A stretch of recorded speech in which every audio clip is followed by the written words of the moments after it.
नमस्कार दोस्तों, कैसे हो आप सभी लोग। आई होप, मैं आशा करता हूँ आप सभी लोग बहुत अच्छे होंगे। तो बच्चों, आज का जो वीडियो है कुछ स्पेशल होने जा रहा है। क्यों होने जा रहा है? क्योंकि ये वीडियो जो है बच्चों के डिमांड पे है। एक बच्चे की रिक्वेस्ट आता है मेरे पास कि sir, mirror of the world से जो क्वेश्चंस आते हैं या फिर जो मिरर ऑफ द वर्ल्ड है उस बुक के सारे के चैप्टर आप करा दो। तो बच्चों, मिरर ऑफ द वर्ल्ड का आज स्टार्टिंग हो रहा है। तो आज मिरर वर्ल्ड के हम लोग हिस्ट्री के फर्स्ट चैप्टर पे डिस्कस करेंगे, जिसका नेम है वेयर, व्हेन एंड हाउ। ठीक है गाइज। तो आज हम जनरली इसी चैप्टर पे क्या करने वाले, डिस्कस करने वाले हैं। तो जल्दी से चलो, बिना टाइम वेस्ट किए चैप्टर को स्टार्ट करते हैं और एक एक चीज़ को समझते हैं कि आखिर इस चैप्टर में जो पहला टॉपिक है हमारा वेयर, व्हेन एंड हाउ, ये क्यों इतना इम्पॉर्टेंट हो जाता है उसके बारे में। ठीक है बच्चों, आज और स्टार्ट करते हैं चैप्टर को। चले गाइस, तो चैप्टर को समझते हैं। तो चैप्टर, पहला चैप्टर आपका हेयर, व्हेन एंड हाउ। समझना, वेयर मतलब होता है कहाँ, वेयर मतलब कब, और हाउ मतलब कैसे। मतलब कहाँ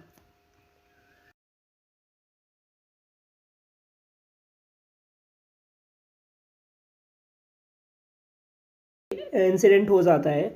तो जनरली हम यही पूछते हैं, अरे वेयर दिस इंसिडेंट हैपन, ऐसा कब हो गया भाई, मुझे तो पता ही नहीं चला कब हुआ, और ये कैसे हुआ। तो रीज़न जानना होता है। तो हमें कैसे पता चलता है? जनरली अगर हमने उसके बारे में सुना होगा, तो कोई अगर किसी ने इसके देखा होगा, इंसिडेंट देखा होगा, तो वो कह के बताएगा।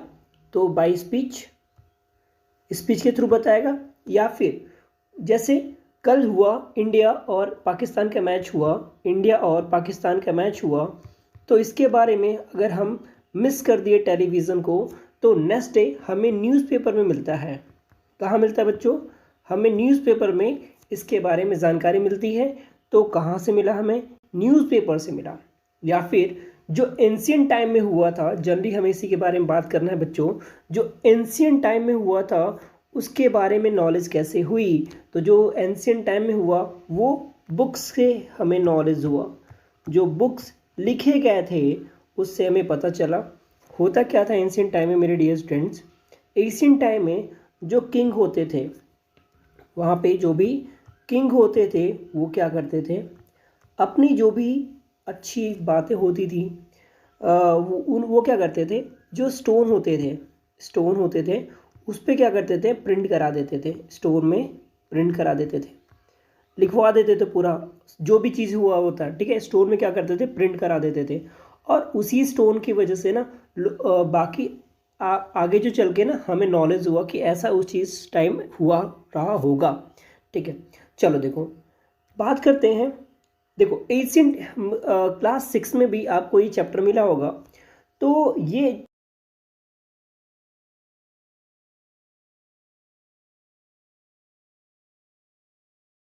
और तीसरा आपका मॉडर्न। तो तीन चीज़ में बटा हुआ है। जनरली क्या है, एशियन हम क्लास 6 में पढ़ते हैं। अर्ली मिडल पीरियड जो होता है हम वो किसको पढ़ते हैं, हम वो पढ़ते हैं क्लास 7 में। या पूरा का पूरा मेडुअल जो पीरियड होता है हम वो क्लास 7 पढ़ते हैं। और मॉडर्न जो होता है वो क्लास 8 में हम पढ़ेंगे। ठीक है गाइस। तो यहाँ पे देखो, जो मेडुअल पीरियड है उसको दो पार्ट में डिवाइड किया गया। कौन कौन सा? एक अर्ली मेडुअल पीरियड और दूसरा लेटर मेडुअल पीरियड। तो अर्ली मेडुअल पीरियड क्या था, किसके किसके बीच था? ये 700 एडी से लेके 1200 एडी तक था। और जो लेटर मेडुअल पीरियड था वो कब से था? वो 1200 एडी से लेके कहाँ तक? 1700 एडी तक। इसके बाद क्या आ गया? मॉडर्न आ गया, जो डिस्कस करेंगे हम क्लास 8 में। एक्चुअली बच्चों ये पता है, ये जो टाइमलाइन होता है ना, इसको क्या बोलते हैं? पीरियोडियसम बोलते हैं। क्या बोलते हैं इसको? पीरियोडियसम बोलते हैं। चलो आ जाओ आगे कुछ देखते हैं। तो यहाँ पे क्या आ रहा है क्वेश्चन कि हिस्टोरी डिवाइड इनटू पीरियड। मैंने आपको ऑलरेडी बता दिया कि जो हिस्ट्री है वो 3 पार्ट में डिवाइड है। कौन कौन सा? एशियन पीरियड, मेडुअल पीरियड और मॉडर्न पीरियड। तो एशियंट हमें 6 में पढ़ा था, मॉडर्न हम 7 से पढ़ रहे हैं, और मेडुअल 7 से पढ़ रहे हैं। मॉडर्न क्या होगा, हम 8th में पढ़ेंगे। समझ में आई बात? देखिए यहाँ पे कह भी रहा है, the rules about whom you have studied in class 6 recruited soldiers to rise a permanent army and paid them salary in cash. They had absolute control over their subject and the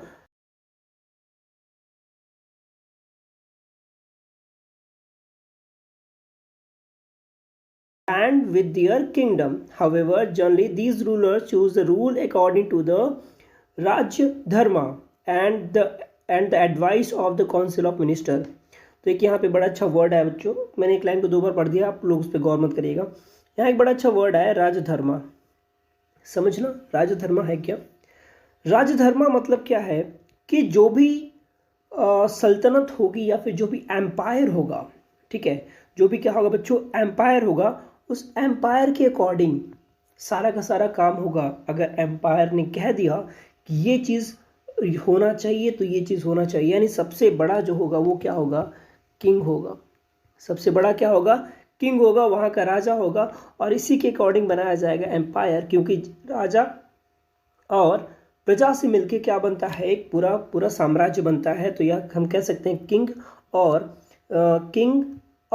जो उसके peoples होंगे, जो उसके यानी उसके यहाँ जो रहते होंगे पूरे गांव में या फिर पूरे शहर में या पूरे उसके साम्राज्य में जो लोग रहते होंगे, इन दोनों से मिलके बनेगा आपका राज्य। और ये जो राजधर्म है इसी से रिलेटेड है कि जो भी राजधर्म के अकॉर्डिंग होगा उसी के बारे में हम पढ़ेंगे। आगे देखो, the medieval period in India is set to have begun. ये क्वेश्चन आता है, ये क्वेश्चन बच्चों आता है कि मेडिवल पीरियड की स्टार्ट कब हुआ।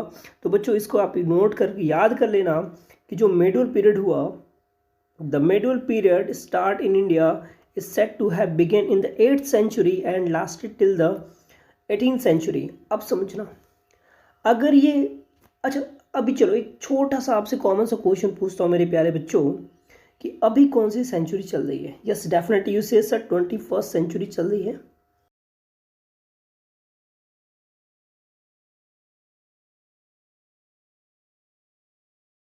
इसी तरह अब यहाँ से समझो ये 8th century है तो कितना होगा, ठीक है, 8th century तो नॉर्मल सी बात है 700 प्लस होगा ये, ठीक है बच्चों। 8th century मतलब 7 प्लस, और 18th century मतलब 18 प्लस, यानी 18 से ज़्यादा ही होगा। जैसे 20th century हो रही है तो 20,000 है चल रहा है, यानी 7,000 सॉरी, ये 7,000 ही 1800 होगा, ये रहेगा, ठीक है बच्चों। इस चीज़ को याद रखिएगा, ये चीज़ मैंने आपको यहाँ पे भी समझाया था। यहाँ देखो ये रहा अर्ली मिडिल पीरियड यानी 8th century, इसको हम क्या बोलेंगे 8th century। कब तक चला, 17 तक, मतलब ये 18th century हो गया, क्योंकि अब 17 के बाद आगे ही तो बढ़ेगा, 1701 1702 ऐसे ही तो बढ़ते जाएगा, है ना। तो इस चीज़ को याद रखिएगा, भूलेगा मत। आगे देखो, ये यहाँ तक बात क्लियर होगी। चलिए, तो यहाँ तक तो बात आपको समझ में आ गई होगी। दूसरी बात, यहाँ का जो राजधर्मा था जिसके बारे में अभी थोड़ी देर पहले मैंने बात किया था, अकॉर्डिंग टू राजधर्मा, तो यहाँ का एडमिनिस्ट्रेशन सिस्टम था कैसा। तो यहाँ के अगर एडमिनिस्ट्रेशन सिस्टम के बारे में बात करें तो ये 2 वे में होता था। कैसे होता था, 2 वे में। कौन कौन सा, फर्स्ट जो था, the salaries to the army and administrative officers were often paid through land grant. मतलब इनको जो सैलरी दी जाती थी वो कैसे दी जाती थी, लैंड के अकॉर्डिंग इनको सैलरी दी जाती थी। कि जैसे अगर सैलरी ना दे, जैसे सैलरी की जगह उनको बोल दिया जाता था इतनी ज़मीन आपको दे दी जा रही है, तो वही क्या हो जाता था, इनका सैलरी हो जाता था। जैसे अगर मैं आपसे कहूँ कि आप ये काम कर दो, इसकी जगह मैं आपको इतना अमाउंट दूंगा, बट इन केस मैं अमाउंट ना दे पाऊँ तो उसकी जगह आप क्या करोगे, मेरे से कुछ और लेके चले जाओगे, है कि नहीं। ऐसे तो छोड़ोगे नहीं, क्योंकि क्यों नहीं छोड़ोगे भाई,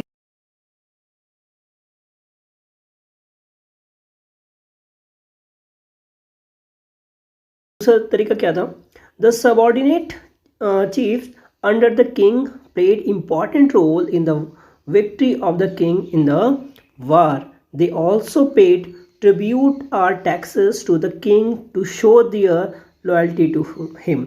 मतलब वो क्या करते थे, ये जो सबऑर्डिनेट होते थे ये एक इम्पॉर्टेंट रोल प्ले करते थे, किस में, वॉर में, ठीक है। और ये अपनी लॉयल्टी को प्रूव करने के लिए जो वहाँ के किंग होते थे उनको ट्रिब्यूट्स और टैक्सेस पे करते थे कि सर हम आपको टैक्सेस पे कर रहे हैं, कि यानी अपनी ईमानदारी को दिखाने के लिए टैक्सेस पे करते थे, ठीक है गाइस। देखो आगे, the situation once again underwent significant change in 18th century when the European trade countries become in change in commercial and trading with the other in the Indian Oceans, changing the nature of Indian political life.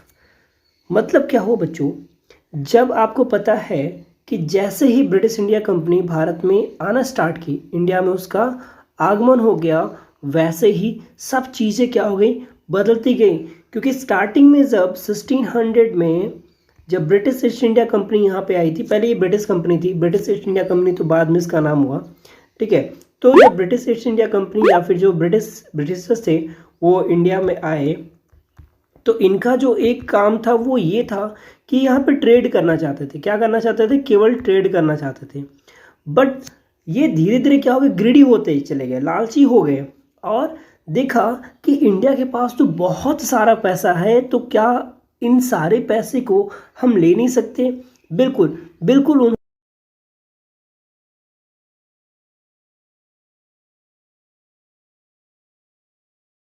से ये हट के in India के political life में भी interfere करने लगे। ठीक है गाइस, आगे देखो। तो इनके द्वारा कुछ बनाया भी गया, जैसे क्या, India during the medieval period. क्या था? In medieval period in India story is make by a large variety of development. बहुत से डेवलपमेंट हुए। कैसे? न्यू टेक्नोलॉजी, नई नई टेक्नोलॉजी आई, नॉर्मल सी बात है। अगर बात करें पहले का, ये पर्सियन व्हील के बारे में बात कर लेते हैं। होता क्या था, पहले सबसे सिंपल सा जो है हम उसके बारे में करते हैं, क्लोथ के बारे में करते हैं। किसके बारे में बात करते हैं बच्चों? क्लोथ के बारे में। तो एशियन टाइम में हम लोग क्लोथ कैसे बनाते थे, या फिर मैं जनरली बात करता हूँ अभी हाल में जो 1900 के आसपास हुआ उसमें के बाद बात करता हूँ बच्चों। तो उस समय भी जो हमारे क्लोथिंग सिस्टम थे, हम उन्हें हाथ से बनाते थे, न कि मशीन से बनाते थे।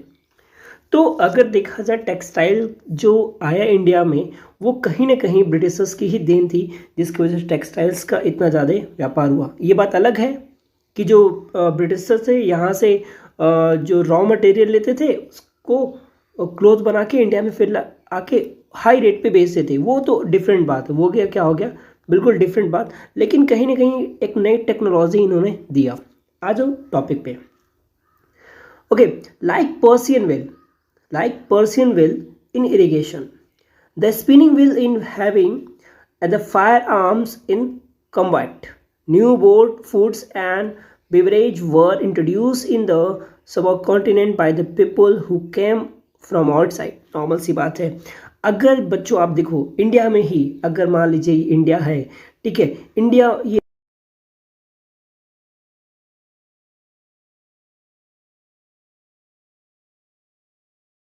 अलग कल्चर है, बिल्कुल डिफरेंट सा कल्चर मिलता है आपको। आप नॉर्थ में चले जाओ, यहाँ पे अलग कल्चर मिलेगा, या अलग लैंग्वेज मिलेगा यहाँ पे। अभी थोड़ी देर पहले मुझे फ़ोन आया था साउथ से, ठीक है, कुछ बच्चों का होम ट्यूशन था। अब उनकी लैंग्वेज मुझे समझ ही नहीं आ रही थी, मैं उनको क्या दूंगा ट्यूशन, ठीक है, ऑनलाइन ट्यूशन वाली बात थी। तो अब ये बात आ जाता है कि अब यहाँ की लैंग्वेज अलग है, ठीक है, यहाँ की बातें अलग है, यहाँ का लैंग्वेज बोलने का तरीका, कल्चर अलग है, यहाँ का कल्चर अलग है। तो हर जगह की चीज़ें क्या होती हैं, अलग अलग होती हैं। तो उसको समझने वाली बात होता है कि हम उसे कैसे समझें, ठीक है। तो ये सारी चीज़ें वहाँ से अब साउथ से लोग बाहर से आए थे, फॉरेन से आए थे, तो अलग अलग टाइप के फूड के बारे में ले आए, कुछ कल्चर भी वो ले आए हमारे पास। अब जैसे हम यहाँ पे टी कॉफ़ी के बारे में बात करें, तो आज के लाइफ में तो ये तो बड़ा इंपॉर्टेंट हो जाता है, टी कॉफ़ी। कौन लाया भाई? वह उन्हीं की देन है, वही हमारे पास ले गया है। I am not supporting that वो अच्छे थे, बिल्कुल नहीं, मैं आज भी सपोर्ट नहीं करता, क्योंकि पूरी की पूरी संपत्ति, पूरी की पूरी प्रॉपर्टी हमारी कह सकते हो इंडिया की ले गए। एक जो इंडिया सोने की चिड़िया कही जाती है ना, तो इन सोने की चिड़िया का एक एक पंख उन लोगों ने नोच खाया बच्चों। आगे देखो। It was during this period that important changes occurred in the religion of Hinduism. The worship of new deities began. अब नई नई ड्यूटीज को लोग पूजा करने लगे। The king and the other rich people constituted and dedicated temples to these deities, and the importance of the Brahmas of the periods increase in society, especially in South India. अब देखो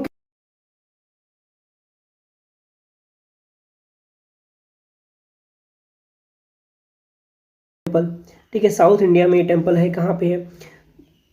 आप मुझे comment box में बताओ कि ये temple कहाँ पे है और इसका नाम क्या है, मैं जानना चाहता हूँ आप लोगों से, ठीक है। तो उन लोगों ने बनाना स्टार्ट किया, इससे हुआ क्या, लोगों की देवी देवताओं में आस्था ज़्यादा बढ़ गई, लोग देवी देवता को ज़्यादा पूजने लगे। This was also be period when a new religion Islam, समझना ये पीरियड वही है मिडिवल पीरियड के बारे में बात मैं कर रहा हूँ बच्चों, जिसमें हमें इस्लाम धर्म के बारे में पता चला। Rich India through merchant and trades who first brought the technique of Holy Quran to India and the 7th century। यानी होली कुरान के बारे में कब पता चला हमें? 7th सेंचुरी के बारे में इंफॉर्मेशन मिली, ठीक है। The Muslim rule brought many changes in the Indian society, मुस्लिमों ने क्या किया, जो मुस्लिम रूलर थे उन्हें बहुत से चेंजेस कर दिए। The political necessities required the Muslim rules to be little tolerant to the Hindu subject they had कॉन्करेड।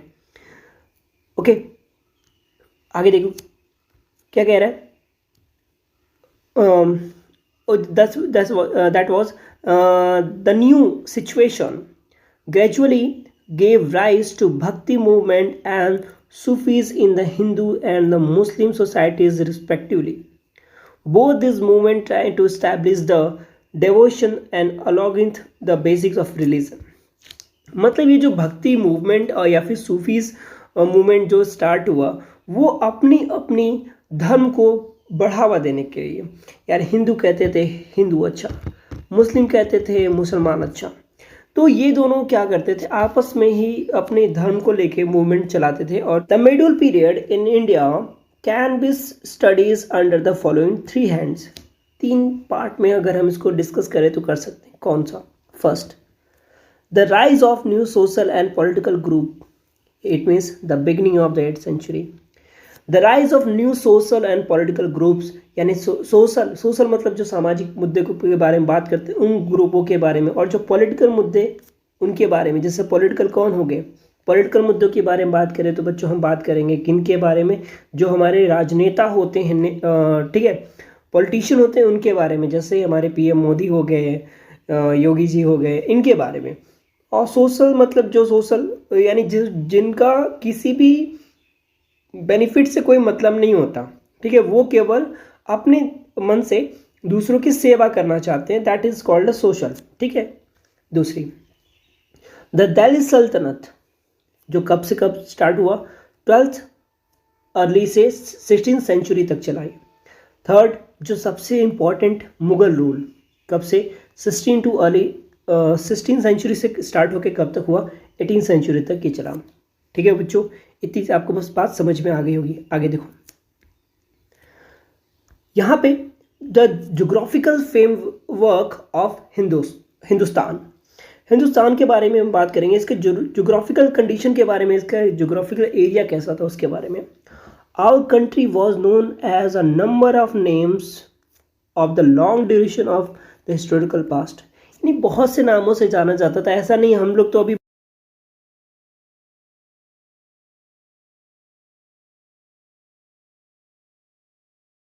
बच्चों पता है मुसलमानों द्वारा दिया गया है, इस्लाम में इस शब्द को दिया गया है, ठीक है बच्चों।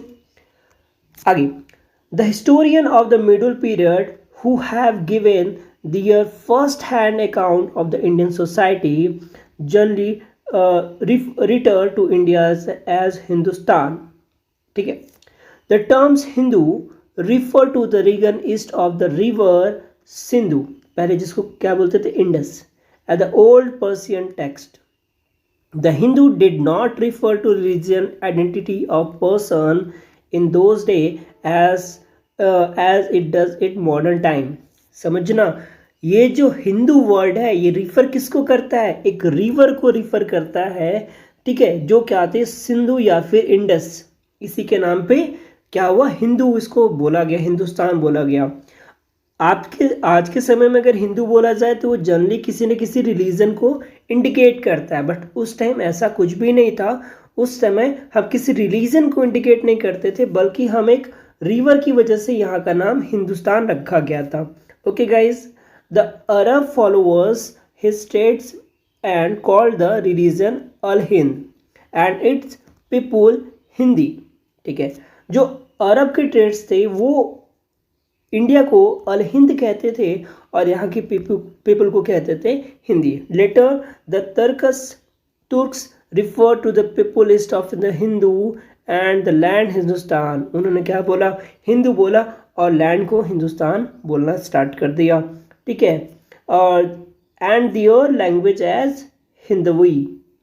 ठीक है, उनके लैंग्वेज में इसको क्या बोला जाता था? हिंदी भी बोला जाता था। कुछ इंटरेस्टिंग इंफॉर्मेशन है इसके बारे में।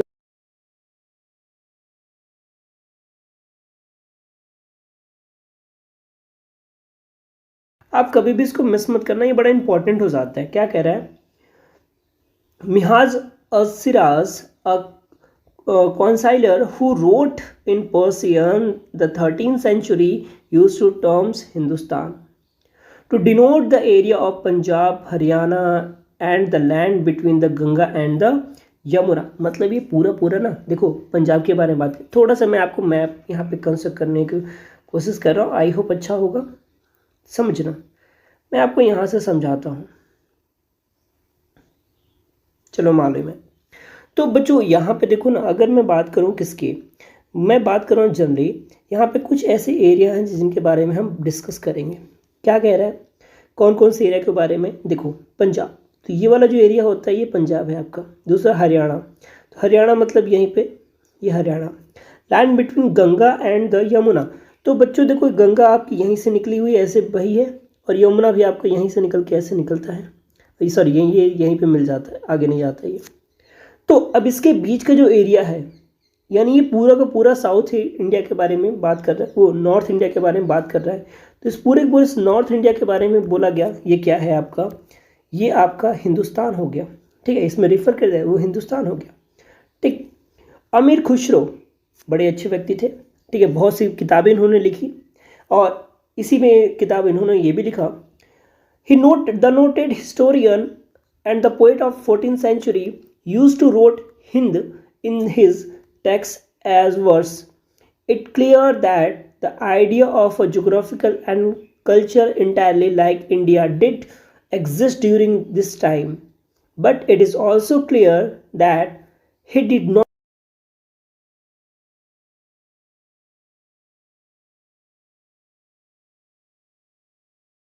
हिंदुस्तान एक नेशन को डिनोट नहीं किया जैसा इस टाइम हम बात करते हैं। South India was never include in his description of Hindustan. South India कभी भी नहीं इंक्लूड हुआ, इस चीज़ को याद रखिएगा।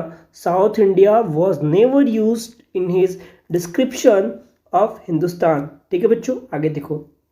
When Babur attack India in 1526, याद रखिएगा बाबर ने पहला अटैक कब किया था? 1526 में अटैक किया था। ठीक है, later wrote his biography use to terms Hindustan, उसने टर्म्स यूज़ किया अपने ऑटोबायोग्राफी में। ठीक है, जिसमें इसने इंडिया को हिंदुस्तान लिखा था। अब देखो किसी भी चीज़ के बारे में हमें नॉलेज कहाँ से मिलती है? तो किसी भी चीज़ के बारे में जो हमें नॉलेज मिलती है वो किसी सोर्स के थ्रू होती है। वो हो सकता है या तो आपका बुक हो सकता है, ठीक है, या फिर कुछ भी हो सकता है। चलो देखते हैं किससे वजह से हमें इंफॉर्मेशन मिलती है।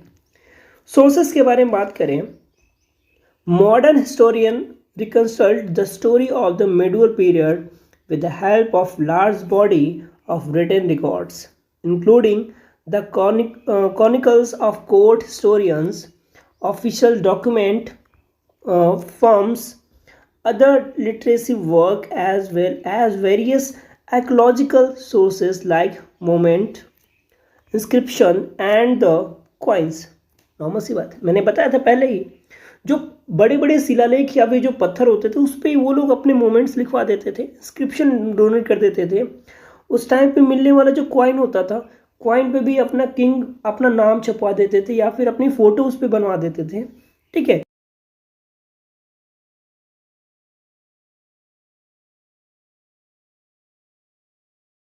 बारे में बात करें तो it refer to the arts of technique of making maps और चार्ट। ये क्या है, ये एक टेक्निक है, इसको याद रखिएगा वर्ड को। Cartography is related with technique of making map और चार्ट। ठीक है, ये टेक्निक है। कैसी टेक्निक है? मैप और चार्ट बनाने की टेक्निक होती है। The earlier maps revolt for medieval India history work produce in the 12th century by the famous Arab जोग्राफिकर।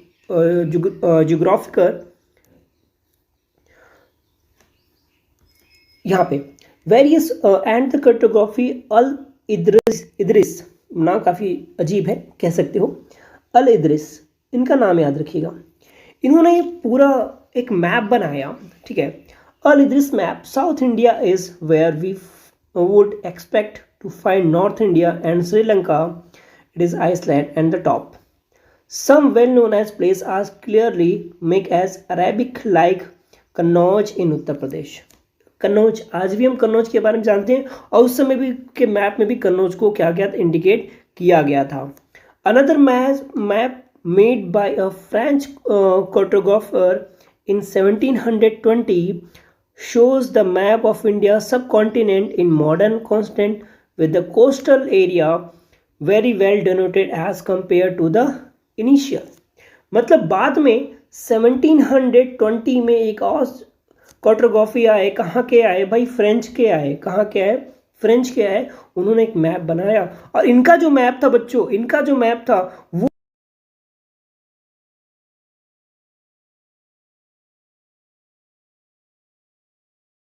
पर देख लो, काफी मजा आ जाएगा।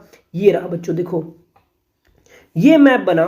ठीक है, तो इस मैप में आप देख सकते हो ये किसका मैप है? वर्ल्ड मैप ड्रॉन बाय अल इद्रसी। अल इद्रसी का मैप है। इसमें आप देखो ये रहा इंडिया, ये रहा बच्चों इंडिया। मैं इसका कलर चेंज कर दूँ, आपको दिख नहीं रहा होगा यहाँ से, मुझे खुद नहीं दिख रहा तो आपको क्या दिखेगा? ठीक है गाइस, तो ये देखो ये रहा इंडिया। अब इंडिया पहले के मैप के अकॉर्डिंग देखे तो याद, ये देखो चाइना हो गया यहाँ पे, लेकिन अब का मैप देखा जाए तो चाइना आपका यहाँ होता है। तो कहीं ना कहीं मैप जो बना था ना, ये थोड़ा सा उल्टा बन गया था, क्योंकि ये सारे जो चीज़ें हैं ना, ये कहाँ होती हैं? ये बिल्कुल नॉर्थ में होंगी। तो कहीं ना कहीं ये वाला जो पोर्शन था हमारा, ये साउथ था और ये जो पोर्शन हमारा क्या था बच्चों?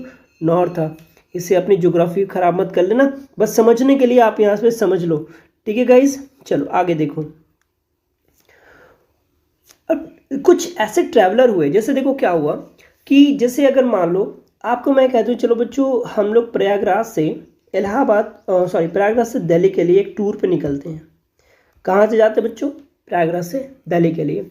अब मैंने बोला आपको कि प्रयागराज से निकलते वक्त और दिल्ली पहुँचने तक जितनी भी चीज़ें एक्टिविटी हमने की उस सबको आप नोट डाउन कर लो।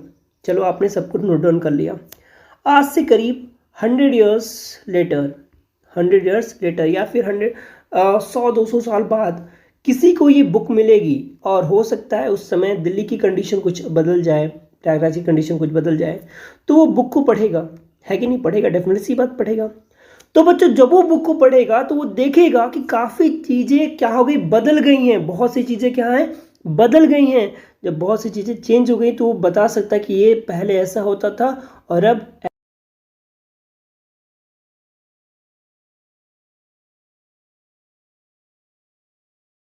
बड़ा नाम आता है the famous Arab travellers Al Biruni का। किसका नाम आता है बच्चों? अल बरूनी का, जिसने लिखा तारीख हिंद। ठीक है, कब लिखा? 11वीं सेंचुरी में लिखा। ठीक है, तारीख हिंद किसकी बुक है? याद रखना अल बरूनी की है। क्या है ये ट्रैवलिंग का बुक है पूरा। ये आप देख सकते हो द अलबरनामा ऑफ अल बरूनी। ठीक है, तो ये बुक लिखी इन्होंने। दूसरा जबुद्दीन बर्नी का तारीख ए फिरोज शाही है। ठीक है, एंड मिनहाज क्रॉनिकल है with the same name etc. बहुत सी ऐसी बुक्स आई। तो इन लोगों का जो हुआ ना बुक, वो भी एक बहुत ही इंपॉर्टेंट रोल प्ले करता है किसी की चीज़ के बारे में हमें समझने के लिए कि आखिर ये चीज़ अगर हुआ तो क्यों हुआ और कैसे हुआ। ठीक है गाइस, तो अभी देखो फिर से हमारे पास क्या आ गया? फिर से हमारे पास एक फैक्ट आ गया। तो मैंने पहले ही बोला है फैक्ट कभी नहीं छोड़ना है। फैक्ट क्या है ये देखो। मुगल किताब Khan all books in Mughal India were manuscripted, that is they were handwritten. मतलब क्या है, manuscripted मतलब वो सब हाथ से लिखे हुए हैं. The center of the manuscript production was the Sprinkle Kitab Khana. Although Kitab Khana can be translated as library, it was inscription, that is a place where the emperor's collection of manuscript was kept and new manuscript were produced.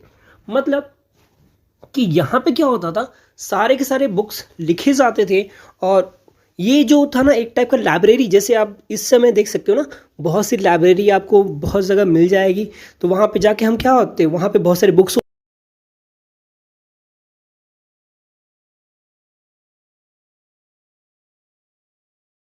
के बारे में भी knowledge मिलता है. Same यहाँ भी ये चीज़ हुआ. आगे देखो बच्चों, मार्को पोलो. ठीक है, ये जो फिगर आप देख रहे हो ना, ये किसकी है, मार्को पोलो की ये फिगर है.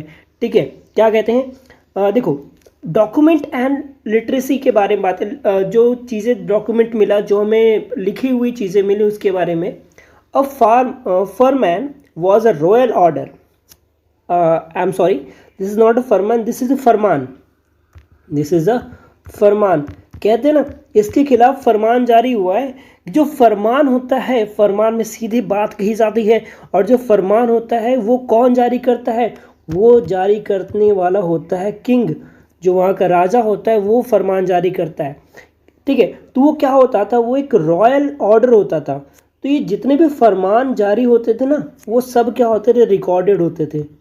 ठीक है, एक फाइल में क्या होता है, सब के सब रिकॉर्ड कर लिए जाते थे. तो ये भी क्या होता था, एक बहुत से अच्छा सोर्स हो जाता है चीज़ों को समझने के लिए. ठीक है, आगे देखो, दूसरा सबसे बड़ा चीज़ आता है जो मोनूमेंट होता है, कॉइन होता है और इंस्क्रिप्शन होता है. ये तो मैं बच्चों बताऊं कि अभी भी आप देखोगे बहुत से ऐसी जगह है जहाँ पे कभी खुदाई उदाई होती है ना, तो वहाँ पे कॉइन मिलते हैं, कुछ इंस्क्रिप्शन मिलते हैं, कुछ मोनूमेंट्स मिलते हैं. वहाँ पे क्या होता है, बड़े आराम से वो चीज़ें अवेलेबल हो जाती हैं. तो ये भी क्या है ना, ये भी बहुत ही इंपॉर्टेंट रोल प्ले करता है किसके में, भाई चीज़ों को समझने में. आगे देखो, तो यहाँ पे मैं आपको कुछ इमेज दिखाता हूँ, जो क्या है, वो जो चीज़ें मैंने आपको बताया. जैसे देखो, ये मिडवल की कॉइन है. अब इन्होंने क्या, देखो ये तो मुझे उर्दू आती नहीं बच्चों, आज जिन,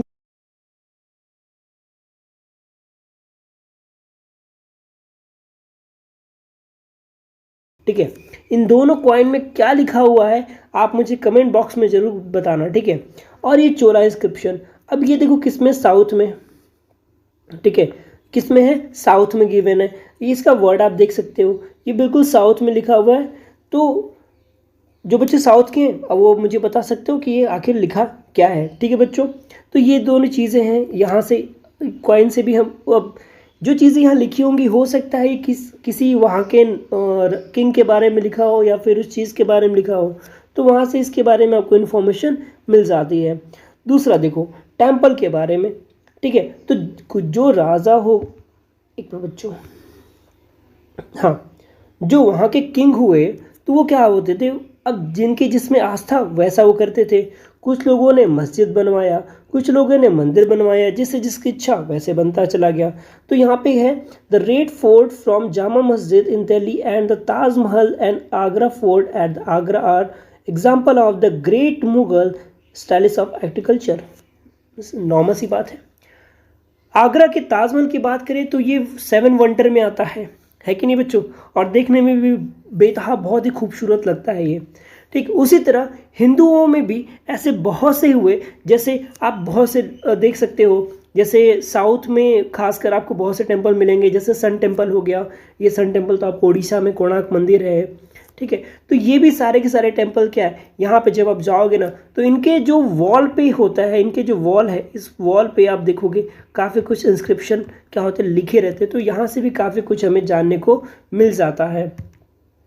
आगे, ठीक है, देखो अब जहाँ तक इस चैप्टर की बात करें तो मैक्सिमम हमारा चैप्टर क्या हो गया,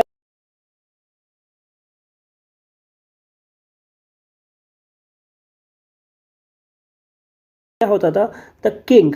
उससे छोटा जो उसका सेनापति होता था, दैट इज़ तेनाज इन चीफ जो जिसको बोलते थे वो, उसके बाद अंडर टेनांस होते थे, उसके बाद सबसे लास्ट में क्या आता था, प्रेजेंट, यानी जो छोटे छोटे काम करता था, जैसे ऐसे होता है मेजर होता है, उसके नीचे आपके सीईओ हो गए, सीईओ के नीचे आपके सीईओ बड़ा होता है, उसके ऊपर उसके नीचे मेजर होता है, ठीक है। तो ऐसी चीज़ें यहाँ पे हैं।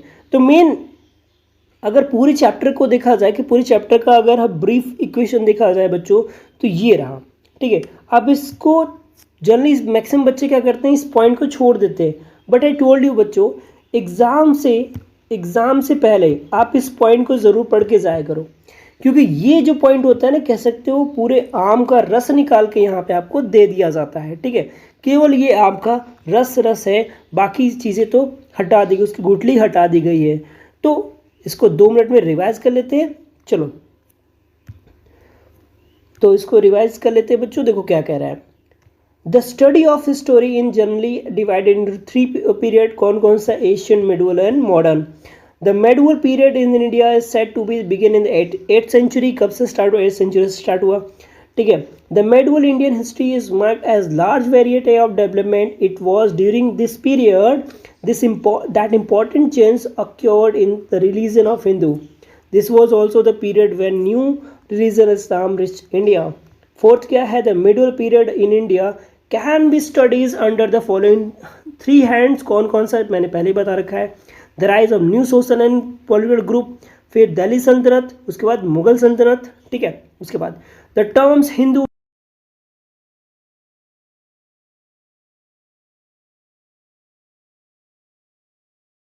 और ये टर्की से, ठीक है, इसको टर्क्स भी पढ़ते हैं।